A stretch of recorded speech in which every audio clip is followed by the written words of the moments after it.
The following program is brought to you in living color on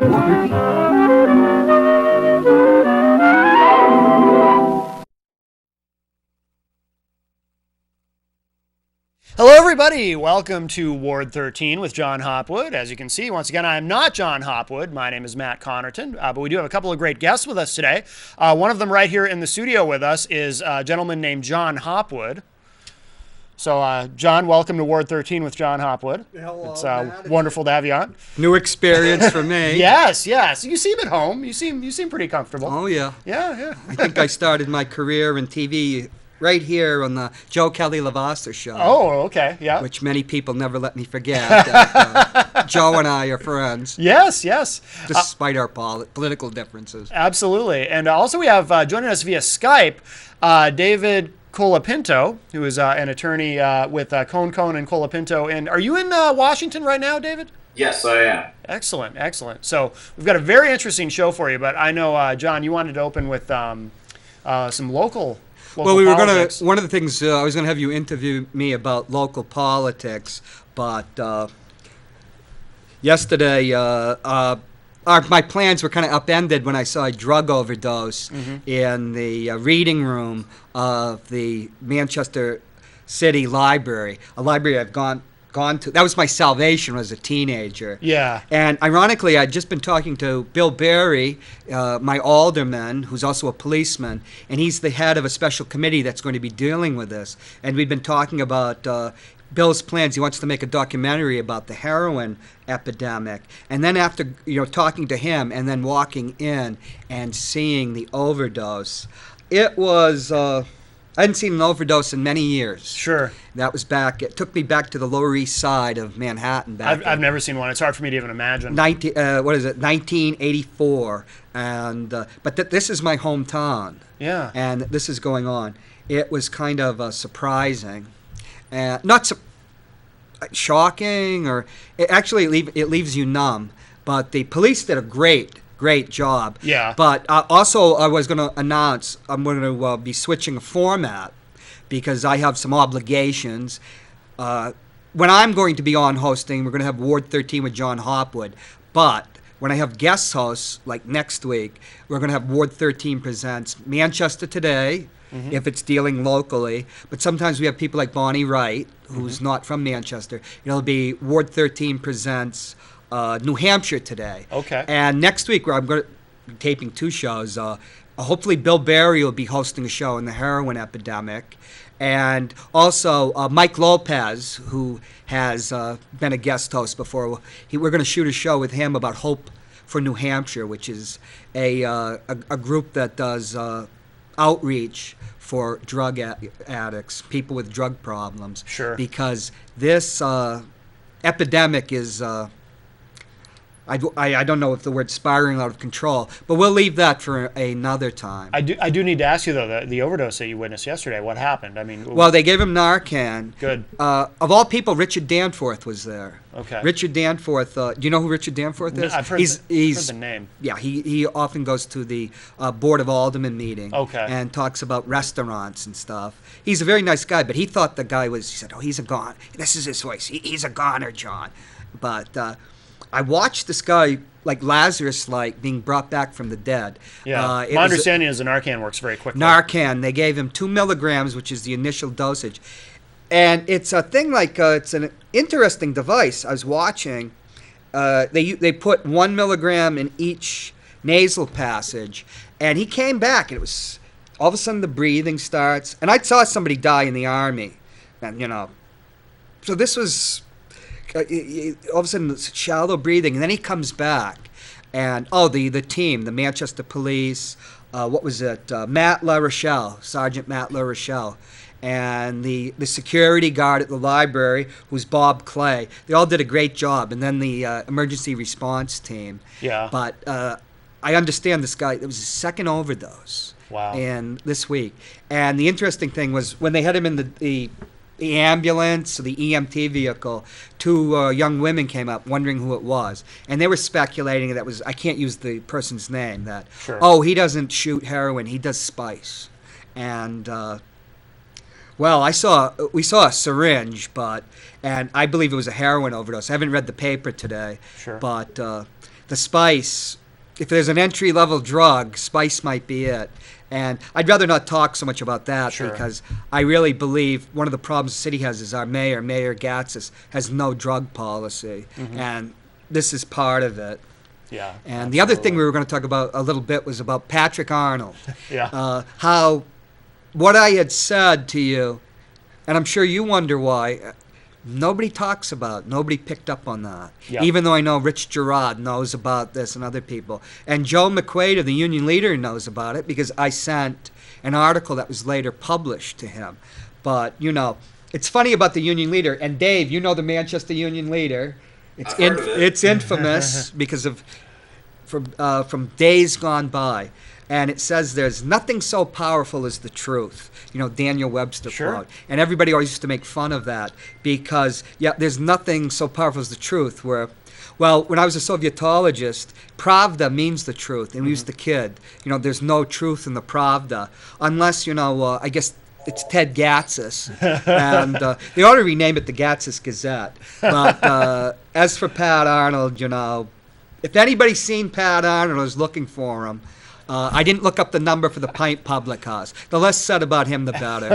And, Fair enough. But the one thing I'd like to say, and then we're going to turn it over to you, Matt, for some of the questioning, because Matt's an excellent interviewer, Dave. Thank you. Is Dave, when this happened, and I know I've told you about it, it's so odd that when you tell the truth, not only are you ignored, but the people that all of a sudden you find yourself a pariah, people that you would talk to, don't want to talk to you anymore. And some people cut you off. You're an informant now. And it's a very strange thing, isn't it, for a whistleblower? Absolutely. Senator Grassley, who has been a great champion for whistleblowers, often says that the whistleblowers are treated like the skunk at the picnic. And it is. I mean, it's a human reaction, I think, that people shun those who are causing waves in an organization, particularly if their careers or status in society may be jeopardized by associating with people who are, identified as dissenters or informants. And throughout the ages, all types of words have been used to describe whistleblowers as snitches or rats and other types of pejoratives. So it's a very interesting phenomenon, and you can see how people get ostracized in an organization when they do challenge decisions that are made that may be breaking the law and get people in trouble. Dave, before I turn it over, we're having a little feedback here. Dave, before I turn it over to Matt, Right. it's interesting in that the truth, until John Peter Zenger in the famous case, the truth you did was not a defense against the libel. And wasn't criminal libel was used against whistleblowers. And National Whistleblower Day is on July 30th. Why? Why is it on July 30th? Well, it's interesting. My law partner did some research on this and included a chapter in his book about it. And what he discovered was that in 1778, the Continental Congress had actually passed a law on July 30th, 1778, which was the first whistleblower law in America. It was the Continental Congress was before the colonies had actually prevailed over England. But it kind of tells you how different things were viewed then and how remarkable the Continental Congress was and how advanced in their thinking they were when a group of sailors actually blew the whistle on an admiral in the Continental Navy. And what was their concern? Their concern was about the mistreatment and torture of English prisoners in wartime. Yeah. And also, concerns about the admiral profiting off of, what were scarce resources for the war effort at that time. And they went to extraordinary efforts to send sailors off of this ship and send a delegation to report this wrongdoing by the commander to the Continental Congress. And as a result, they were charged with criminal libel. And our Continental Congress, instead of covering it up or letting them fend for themselves, actually took a very bold step and passed a formal resolution and actually used money from the treasury of the Continental Congress, which was very scarce at that time in wartime against England. And they actually raised money to pay for these sailors' defense. Interesting. Yeah. Let's bring it to present day, David, because obviously the elephant in the room when you're talking about whistleblowers these days is a name everyone knows, Edward Snowden. Right. And I personally, by the way, I have a theory that for all the talk about, for those who don't view him as a whistleblower, but view him as a traitor and so forth. They want to get him back. The Obama administration and others talk about getting him back here so they can prosecute him and so forth. My theory is they don't really want that because if you look at polls, you might see a poll where half of Americans polled think he's a hero, the other half thinks he's a traitor. So it creates an incredible political problem if they do get him back, which I don't think he's ever returning to the U.S. anyway. He'd be a fool to, I think. But if he were to come back, then what do? Do you execute him for treason? Well, that's going to upset at least half of the people who have an opinion on this. And I'm wondering what your thoughts are on Edward Snowden in terms of that political problem and anything else that you would like to say about that. Well, I think it's an age-old political problem in the United States when you use laws like the Espionage Act against whistleblowers. Mm-hmm. And it really goes back to our dark recesses of the Cold War and anti-communist period when you're calling people who want to do the right thing spies. Right. And so you're absolutely right. If Ed Snowden were to return to the United States, he would be branded a spy, would be charged with violations of the Espionage Act. And he would have to, if he came back to the United States, those who have even been, raising the prospect in our government of, some sort of deal that would be a plea bargain, he would have to serve time in prison. Mm-hmm. So that's the choice, and that's the treatment of people that fall outside the system of legal protections, which, tells you a lot about how authoritarian our system has become.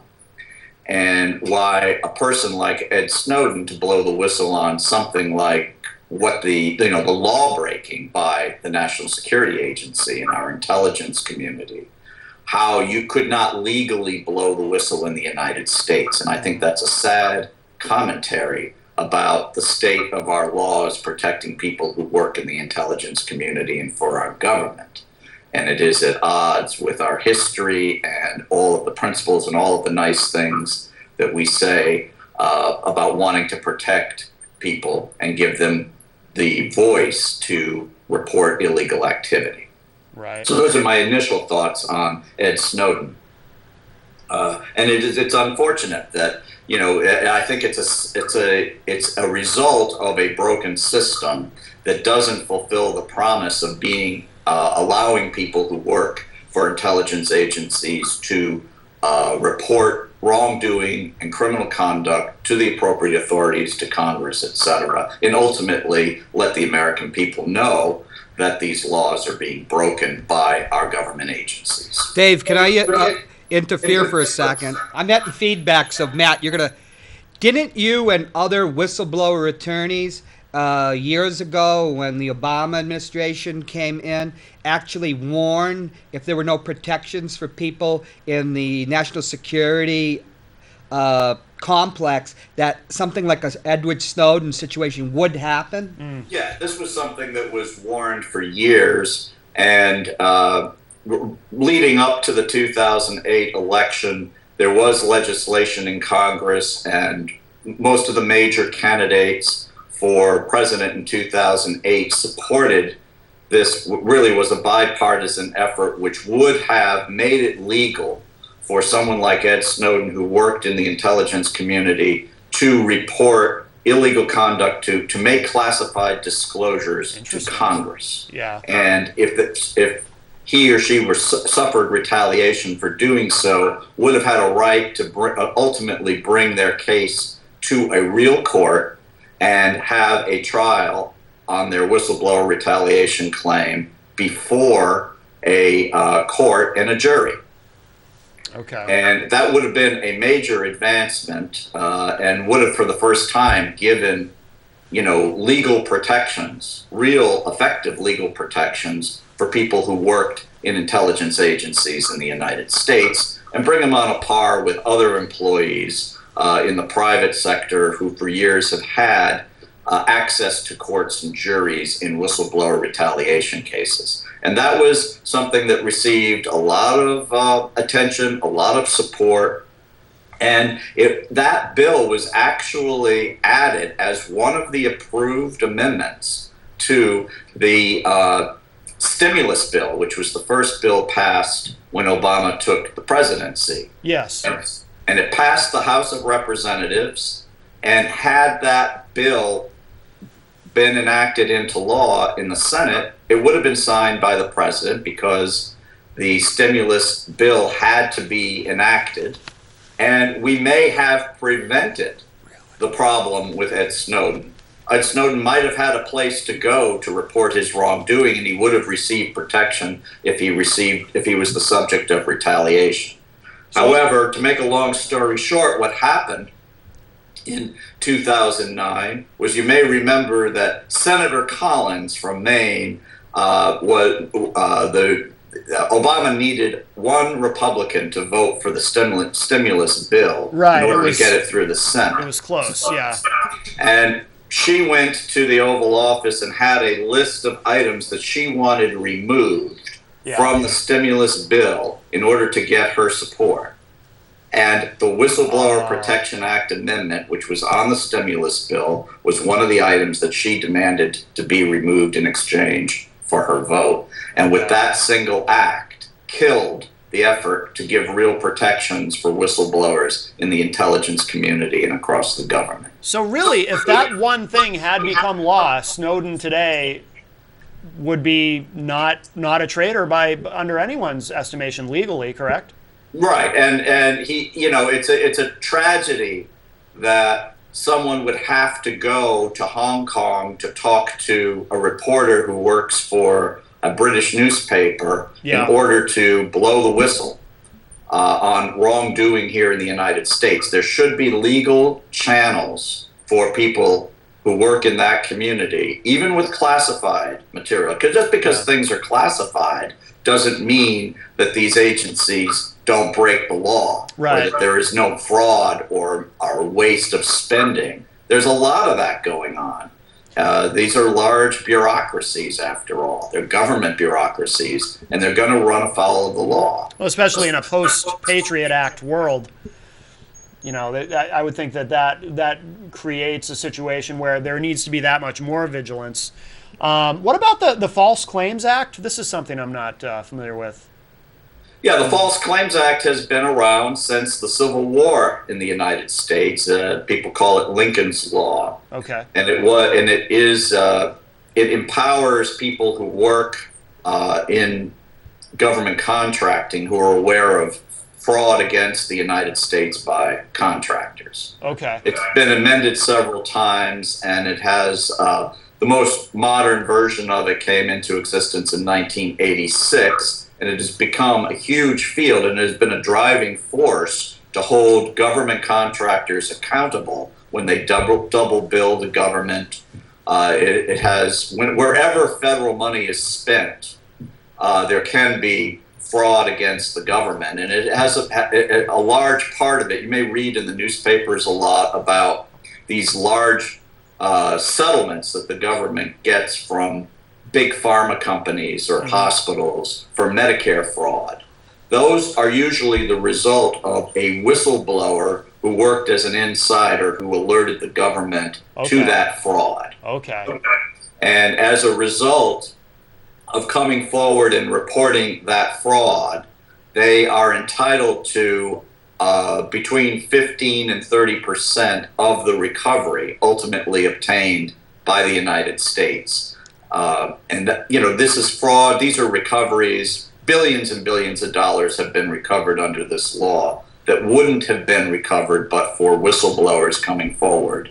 And so there's a monetary reward for being a whistleblower. It is a monetary award. It is different than the retaliation laws that exist to make people whole who report wrongdoing, get fired, and then years later either get their job back or get some monetary damages to make them whole. Okay.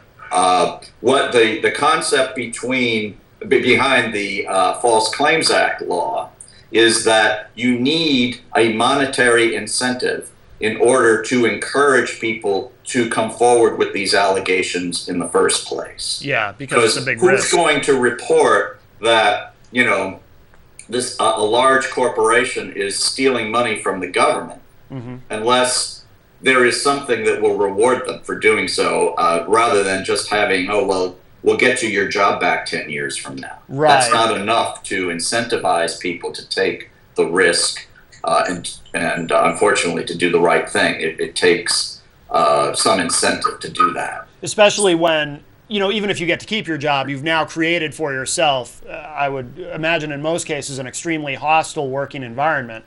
Which nobody exactly likes. Right. You're ostracized from your organization. You're shunned. You lose your job very often. It extends beyond your own company. That people don't like to hire whistleblowers. I don't think it has done much to enhance people's resumes to put whistleblower on there. So it hasn't helped me much, Dave. and it ruins careers. So it's a recognition that in order to get the information of major frauds against the United States, you need to incentivize these folks to come forward. Yeah. And the other thing is that that law has worked so well. It has become the most effective whistleblower protection law in the country, probably the world. Really? And it has had a tremendous effect. It has had a deterrent effect within corporations because many of our largest corporations are government contractors, and they don't want to face these large fines and recoveries. There's a triple damages provision if they're caught ripping off the government. So there has been it's been very, very effective to the point where it has now served as a model in other laws. There are other versions of the False Claims Act that are now applicable to, for example, to all publicly traded companies. The SEC has its own reward law system, which was part of the Dodd-Frank Financial Reform Act. And that has a very similar process where it pays rewards and has unique features where it actually allows people to go anonymously. So if you even managers or board members of a company, a publicly traded company, could anonymously blow the whistle to the Securities and Exchange Commission and blow the whistle on securities fraud. Hey, Dave, I've known you since you were 19 years old when I was the president of my student government, and you gave me all that bad advice, but we won't go into that. You've improved a lot since then. But I'm warning Matt that, you are a top attorney, and getting a word in edgewise could be a battle.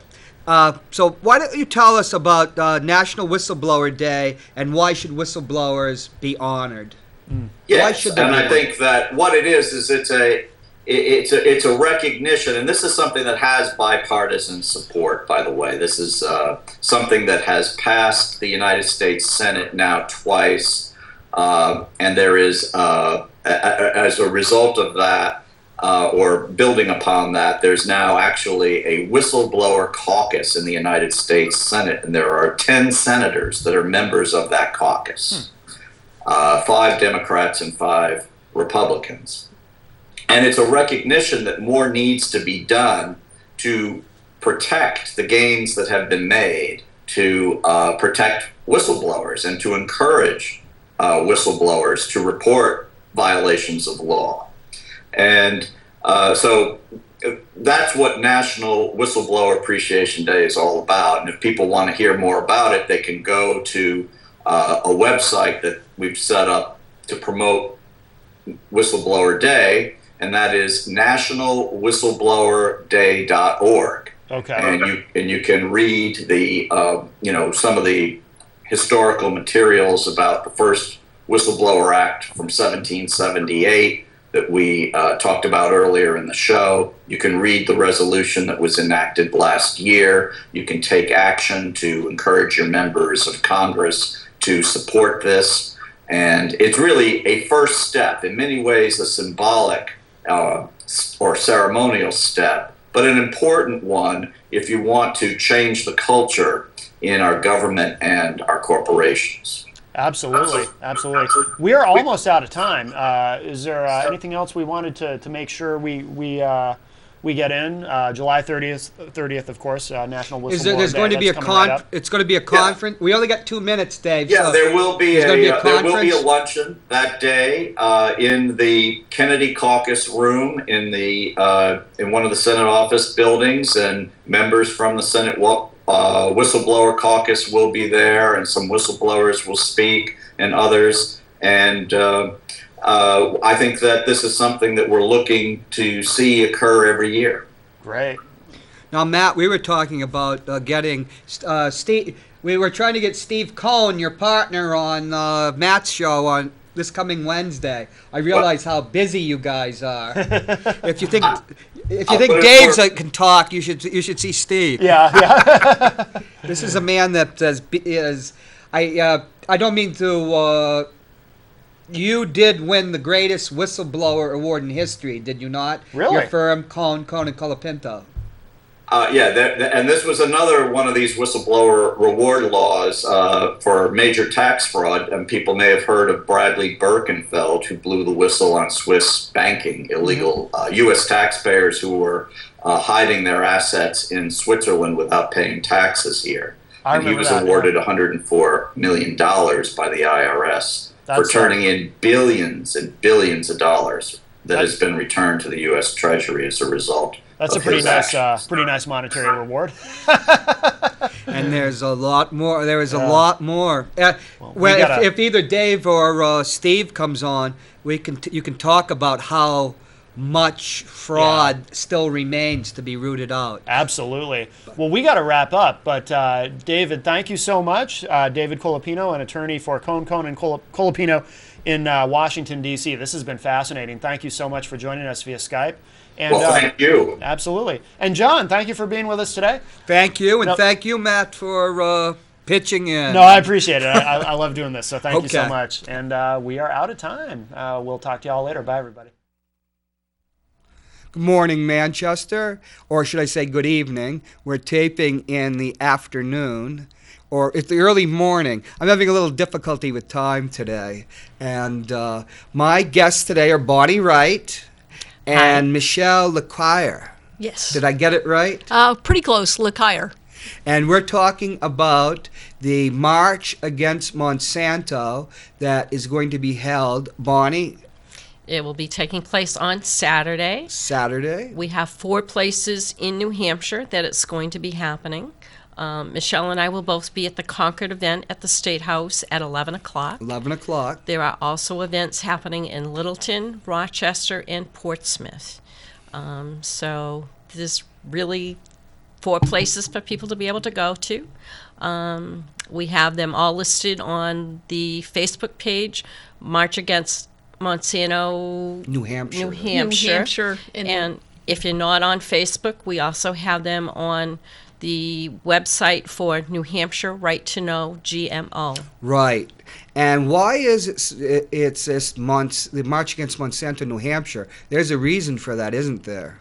Because there's March Against Monsanto, Massachusetts, Maine, Vermont. This is not only even a national event, it's an international event, isn't it?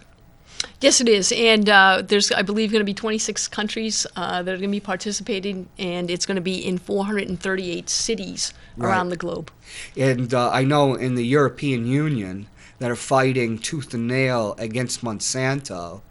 And we had my guest, remember Tom Massengale, who my friend from London, talking about how Monsanto, via the U.S. government, is trying to force the GMO foods onto the EU. Which means when you say force the GMO foods, you're forcing Monsanto into their market. Isn't that correct? Well, they're forcing Monsanto, but also all of the Grocery Manufacturers Association. And we're a little bit annoyed with those folks. They have been fighting against having this food that has been introduced in our food supply without our knowledge, without our acceptance. If you read the book Altered Genes, Twisted Truth by Stephen Drucker, it has been introduced into our foods illegally. And, you know, that's the thing there, is that was 20 years ago when that was introduced, GMO foods. Right. One of the interesting things, as Tom explained, the President Obama appointed as head of the, I think it's the FDA or the Department of Agriculture, the person that would oversee GMO foods, the chief Monsanto lobbyist we had this in another show, 20 years of, the revolving door between Monsanto and the Department of Agriculture, and actually wrote the paper creating the intellectual, floor or philosophy for putting through these GMO foods. Because as we explained on our shows earlier, these foods, as much as they say that they are not, this is a great one, I don't want your MGO. For us, people that were brought up with Dr. Seuss, I do not like you, Monsanto. These foods are not normal foods, are they? They actually affect the bacteria, not only the soil that they're grown in, but the bacteria in our gut, don't they? We believe they do. Scientists are still debating all of this. We don't have a inconclusive study, but all evidence is there. We just can't get everybody to accept that. One of the reasons there's inconclusive evidence is because we had a slideshow, is that the government and the industry doesn't actually promote they don't actually use or require the scientific protocols that could prove or disprove it, for the very reason that we're talking.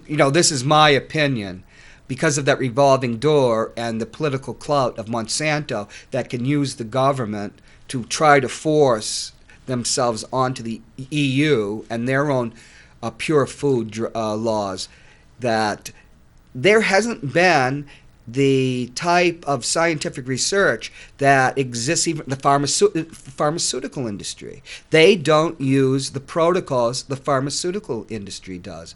And one of the things, and then I'll turn it over to you, the power of the food industry in the country is incredible. They took Oprah Winfrey to court in Texas. Texas has food libel law. And there are food libel laws where Oprah Winfrey had on her show Richard Rhodes, a Pulitzer Prize winner, a very fine writer. I've read his books about the atomic bomb and the hydrogen bomb. Dark Sun, he won the Pulitzer Prize. He wrote a book about the meat industry in America. This is separate than GMO, but that the conditions that existed in England that created mad cow disease Okay, folks. exist in the United States. And that book, from a Pulitzer Prize winner, a best-selling writer, got no press. Oprah puts him on. She's sued in Texas. The First Amendment wasn't a defense. It cost her, I think, over $2 million to defend herself. And interestingly, that issue's not brought up. And my brother, who's career military in England, he can't give blood in the United States because he's eating meat in England. So we're just talking about the incredible power of the food industry.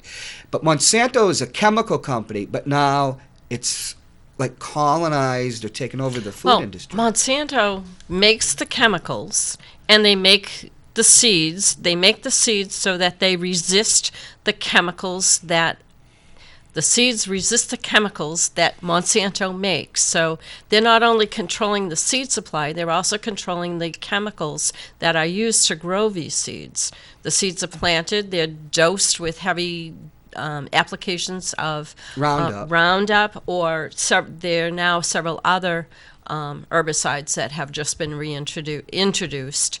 And so they're really controlling our food supply, and we don't have any say. We have very little knowledge for certain what they're doing exactly, and what it is doing to us. So many of us feel we have the right to know what we're eating. We want the foods labeled, maybe other things, but let's start with labeling the food so we can choose whether or not we want to eat it. They did it in Europe, and they're saying it's going to cost us money to do this. There are a number of studies. The latest and greatest one came out from Consumer Union, part of Consumer Reports. They say it's going to cost the average family under $3 per year per person to have the foods labeled. When they introduced it in Europe, there was no change in price. And in fact, you can get Kellogg's Corn Flakes made in this country with genetically engineered foods and compare it to the Kellogg's Corn Flakes made in Europe, made here for sale in Europe, where they have changed the formula. It doesn't include the genetically engineered corn. It's shipped from here over to Europe, and they sell it for less there than we buy it here. Figure that one out. Yeah, it's like I said, they're using the clout of the U.S. government, Monsanto, through their powerful lobbying effort. And Obama put the chief Monsanto lobbyist in control of this. They virtually initiated a trade war with the EU over this. But one of the things we brought up, once again, to show the seriousness of this, was another Monsanto product called bovine somatropin. It's the synthetic hormone used to boost the production of milk in cows. It's banned in virtually every country in the OECD, the industrialized world. Why is that? I remember writing, when I was working on a business intelligence base in California, about the scandal, the Canadian FDA scandal. The Canadians always believed, good government, we're better than Americans. And they were shocked to their core by this scandal. It turned out the Canadian FDA approved BST, bovine somatropin, and it turned out they had been bribed, the officials. Monsanto bribed them because Monsanto's own research showed BST was a carcinogen. Guess what, folks? At the same time, this story in Canada is all over the press. It humiliated their pride. It was a huge scandal. It's approved in the United States. So when you go over that border from New Hampshire and to Quebec, for some reason, the very chemical in the milk that's is not a carcinogen in the United States suddenly and miraculously is a carcinogen and is is banned. That's the power Monsanto has. It has it in the United States. It didn't have it in Canada. It doesn't have it in EU. But it's a strange thing. The federal government is, like we said, Obama appointed the chief lobbyist who, as a scientist, actually came up with all the, like we're saying, the protocols that are much less than the pharmaceutical industry to push this on, to legitimate it. It's quite a scandal. It's a scandal in Canada 15 years ago. Why isn't it a scandal now? Why isn't this, the press more focused on this? I'll give you a reason. We'll go back to Richard Rhodes and Oprah. Think about how powerful Oprah Winfrey was in our generation. Food industry is the biggest advertiser in the media. Well, GMOs are not labeled in the United States. Hopefully very soon they will be in the state of Vermont. Oh, they've already. Vermont has passed their law. And it passed the case too. The court. Well, the court case is still ongoing. Oh, I thought they passed. They were the state of Vermont was sued by the grocery manufacturers. The judge has ruled that the case can move forward, and that the state can require food to be labeled as of July 1st, 2016. They also ruled in another part of that case that the interstate commerce rule was looking good, the judge would not dismiss that case. So it will probably still go to trial, but it is looking very, very good for the state of Vermont. They would be the first state to actually have a labeling bill enacted. They do have labeling bills in Europe and Syria and Russia, China. They have either labeling or banning rules, and 64 other countries, 2/3 of the world, all industrialized countries except the United States and Canada. So even Canada. Canada does that's not right. have a labeling. Harper, they have a Tory government now. When it happened, the 2000 scandal, that was Jean Chrétien, the Liberal government, a centrist government. So Harper, the Tory. So Monsanto finally has colonized Canada. So maybe when I'm up there, I won't drink the milk. We are entitled to have it labeled. Right now, we have a couple of things going on that are going to make it difficult. We have a bill in Congress right now. It is H.R. 1599. We call it the DARK Act, D-A-R-K, for Deny Americans the Right to Know. It was introduced to prevent states like Vermont from moving forward. It will keep any state from having their own labeling law. It makes it difficult for the federal government to have a labeling law. And it encourages it rules that FDA must define natural, and they're pushing the FDA to say that GMOs, or genetically engineered foods, are natural. And they're anything but. Anything but.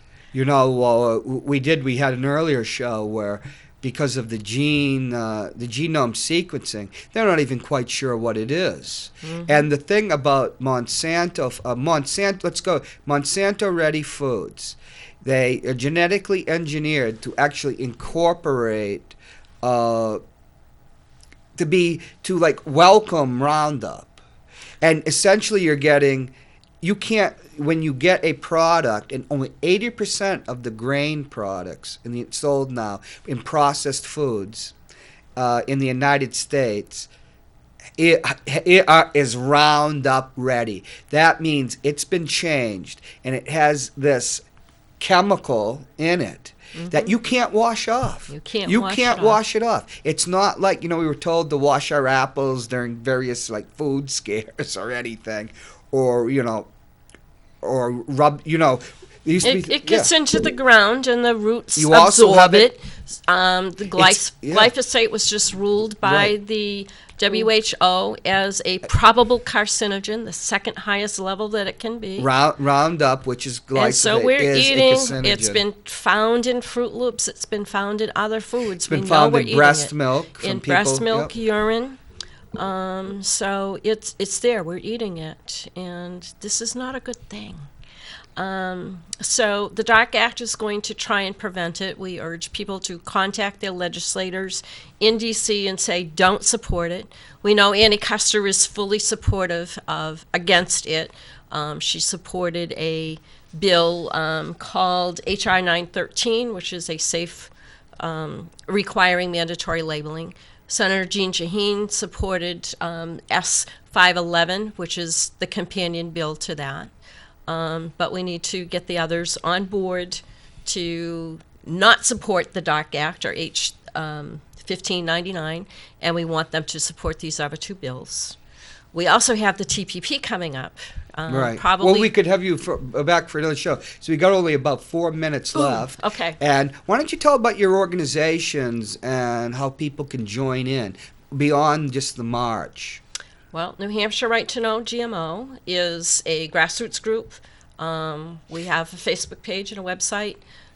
Check us out. And this isn't just an issue that's just for Democrats. This is a bipartisan Yeah, issue. you have people from everybody. Eats. It shouldn't be and you one have party or people another. in the group that from over the spectrum too. Yeah. If you have any questions, feel free to email info@nhrighttonowgmo.org. The website is nhrighttonowgmo.org. Website is Facebook is NH Right to Know GMO. Go to Ward 13 with John Hopwood, the Facebook page, and we'll have that put up. Excellent. We got a few. And then yeah. March Against Monsanto. Yes, so March Against Monsanto, we would invite folks to check us out on Facebook at March Against Monsanto, New Hampshire. We have an event page, and we also have a group page. And so we would really encourage your viewers to come and visit us to check out the event page, but also if you want to get involved with other activists, to find us on Facebook and join our group. Okay. And I hear John O'Neill's, we haven't been signaled, so we still got some more time. How important is this? Why are you so passionate about this? Why? I know why I am, but, you know. I have grandkids. I want my grandkids to be able to grow up. We're finding, can't prove it in humans, but in animals, that they're having less less babies. Babies are deformed. I want my grandkids. The fertility problems. Fertility issues are huge. And you look at the human fertility issues, they're growing like crazy. We've had this food in our diet for 20 years. Look at what has happened to Americans' diet over the last 20 years. We're going, we're no longer the leader in the world. We're way down on that list.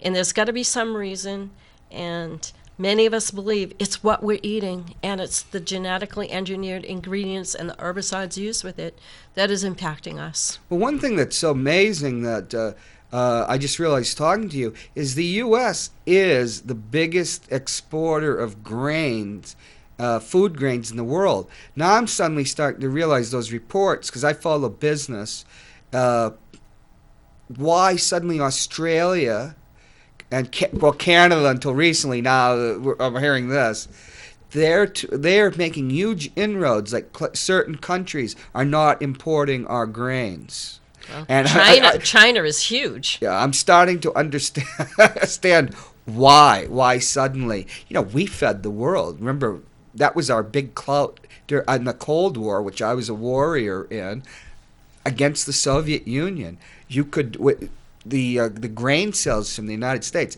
Now I'm sure the European Union stuff probably don't want our foods because they've been adulterated.